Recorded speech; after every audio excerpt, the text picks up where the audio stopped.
जहाँ भगवान बुद्ध को ज्ञान प्राप्त हुआ था, उसको बोध गया के नाम से जाना जाता है। और ये बोध गया जो है विश्व स्तरीय धरोहर है बौद्धों की, और वहाँ पे विश्व के जितने भी देशों में बौद्ध धर्म अपनाया गया है, जो बौद्ध राष्ट्र हैं, वो सभी वहाँ पर आते हैं। तो वहाँ पे लगभग 30 से 35 कंट्रियों के बुद्ध विहार बने हुए हैं, बड़े खूबसूरत बुद्ध विहार बने हुए हैं, जिनको लोग देखने के लिए ललायित रहते हैं। हमारे भारत के लोगों का एक ऐसा प्रभावशाली बुद्ध विहार नहीं है कि जिसमें 100-200-500 लोग रुक सके जा करके। तो ये एक चिंता का विषय था। तो मैं श्रीलंका गया हुआ था, और जैसे थाईलैंड गया था, नेपाल गया था, भूटान गया था, तो वहाँ पर भी ये चर्चा चली थी। तो बहुत सारे विषय को ध्यान में रखते हुए हमने ये बात रखी। तो 2019 से हम प्रयास कर रहे थे। कई ज़मीन निकल चुकी थी, कई ज़मीन छोड़नी पड़ी पैसे के अभाव के कारण। इस ज़मीन का सौदा हमारा 16 अगस्त 2023 को हुआ था, जिसकी रजिस्ट्री 4 मार्च 2025 को हो चुकी है।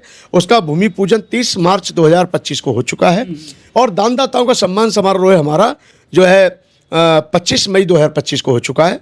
और उस बीच में कुछ परेशानी आई थी, और उस ज़मीन पे हमें कर्ज भी लेना पड़ा। हमारे सब बौद्ध उपासक जानते हैं, तो उस समय हमारे शगवा सिंह जी के द्वारा, राम खिलाड़ी जी के द्वारा, और सुरेंद्र जी और विजेंद्र जी, ऐसे बहुत उपासक हैं, आर के गौतम जी, जिन्होंने उधार दे करके इस ज़मीन को बचाने का काम किया।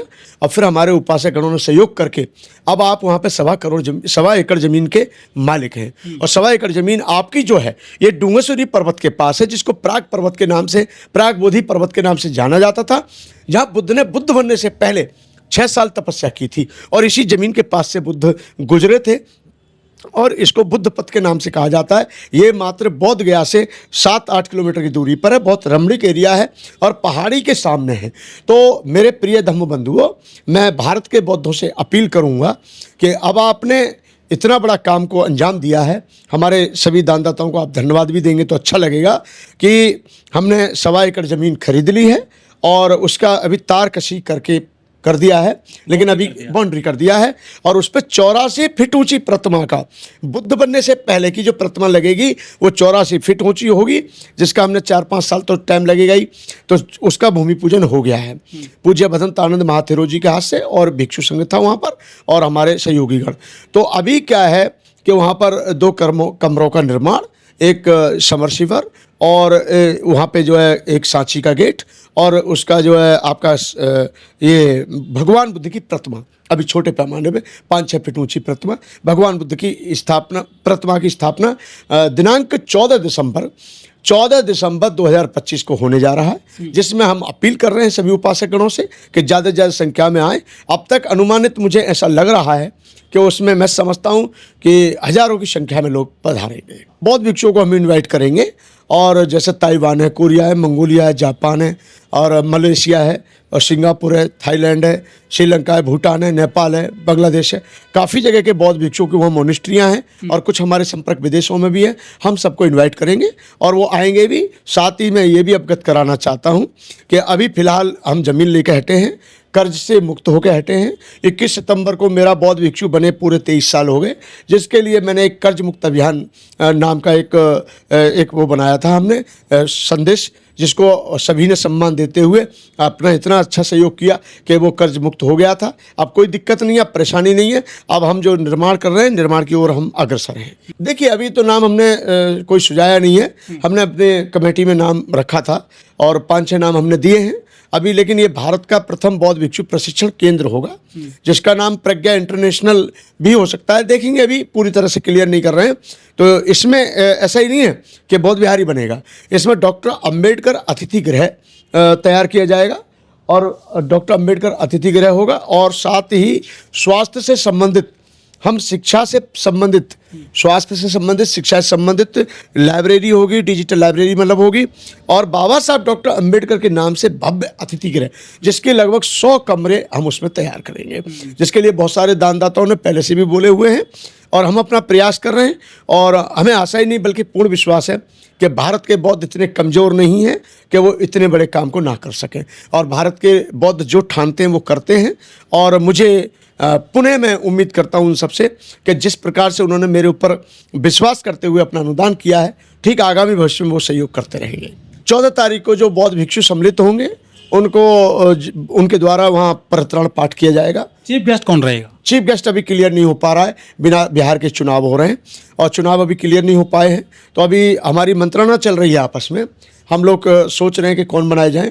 पहले कार्यक्रम के दौरान हालांकि रामदास आठवले जी को भी इन्वाइट किया था, लेकिन हम इन पर नहीं जाना चाह रहे, राजनीतिक पॉइंट है, लेकिन हम इन पर कहना भी कुछ नहीं चाहते।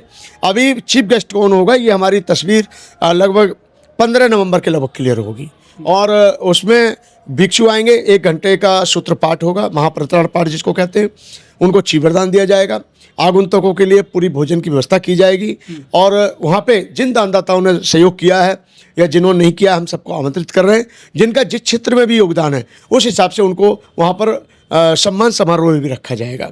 क्या पूरे देश के इसमें बौद्ध भिक्षु आएंगे, जैसे कि महाराष्ट्र है या विदेश से नेपाल से भी इनवाइट किया है आपने? जी हाँ, मैं इनवाइट सबको करूँगा और इसमें संभवतः मतलब Madhya Pradesh, Maharashtra, Sri Lanka, Bhutan, Malaysia, Cambodia, Australia, जहाँ भी मेरी गुंजाइश है, जहाँ भी मेरा परिचय है, मैं सबसे इस समय कांटेक्ट में हूँ और सब मेरे साथ जुड़े हुए भी हैं। और ख़ास तौर पर मैं समझता हूँ इस बार भिक्षु की संख्या भी अच्छी रहेगी और बौद्ध उपासकों की भी संख्या अच्छी रहेगी। लेकिन देश में तो राम की बात हो रही है सर, आप कि बुद्ध के विचार से इसलिए नफरत है लोगों को कि बुद्ध ने शांति की बात की है। बुद्ध शांति के दूत के रूप में जाने जाते हैं।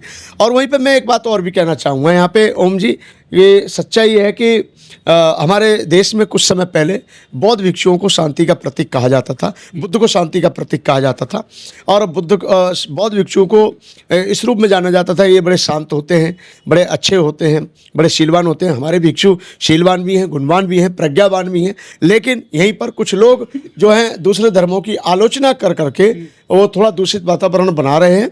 इससे मैं सहमत नहीं हूँ। मेरा मतलब है कि बुद्ध का जो विचार है वो इतना पवित्र और नेक है कि बुद्ध का जो संदेश है वो सबके लिए प्रासंगिक है। और जिस देश ने बुद्ध को स्वीकार किया है और जो देश बुद्ध के बताए रास्ते पर चलता है वो प्रगतिशील है और जो बुद्ध को ठुकरा देता है वो दुर्गतिशील है। लेकिन जो कथावाचक हैं हिंदुओं के, जो अपने धर्म को लेकर कई बार धर्म की बाहर की बात भी कर जाते हैं और राजनीतिक बात कर जाते हैं, उनकी बातों में कोई दम नहीं है, उनकी बातों को वजूद नहीं है। वो सरकार के छोड़े हुए उनके एजेंट हैं।